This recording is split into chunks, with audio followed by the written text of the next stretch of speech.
नमस्कार दोस्तों, मैं यशोदा जोशी एक बार फिर से आपके सामने एक नए विचार के साथ। आज का जो विचार है उसका शीर्षक है सब कर्मों का फल है। दोस्तों, एक स्त्री थी जिसे 20 साल तक संतान की प्राप्ति नहीं हुई। कर्म संयोग से 20 साल के बाद वो गर्भवती हुई और उसे एक पुत्र संतान की प्राप्ति हुई।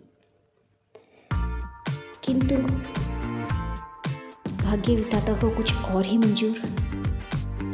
20 दिन में ही वो संतान मृत्यु को प्राप्त हो गई। वो स्त्री बहुत रोई, हद से ज़्यादा रोई और अपने उस मरे हुए बच्चे के शव को लेकर एक सिद्ध महात्मा के पास गई।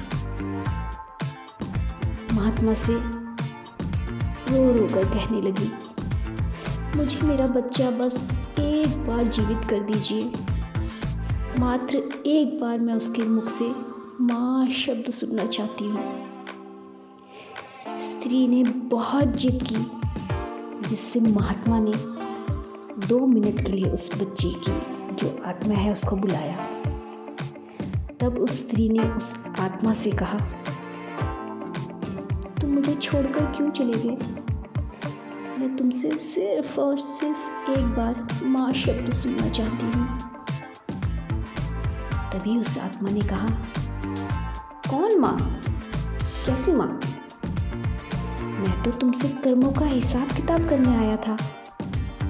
स्त्री ने पूछा, कैसा हिसाब किताब?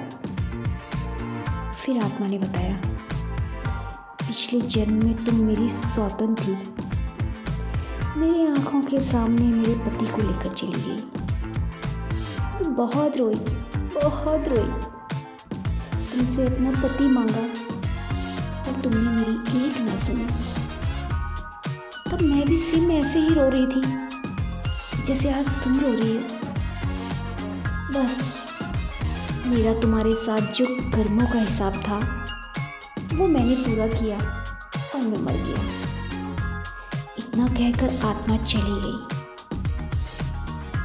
उस स्त्री को एक झटका सा लगा।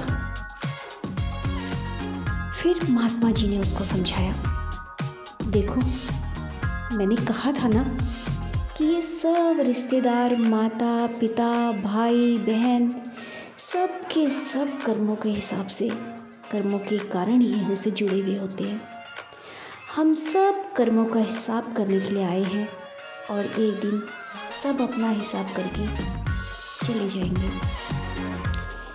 इसीलिए बस सिर्फ और सिर्फ अच्छे कर्म करो ताकि हमें बाद में उन कर्मों का जो हिसाब किताब है वो इस तरीके से ना भुगतना पड़े जैसे उस स्त्री को भुगतना पड़ा।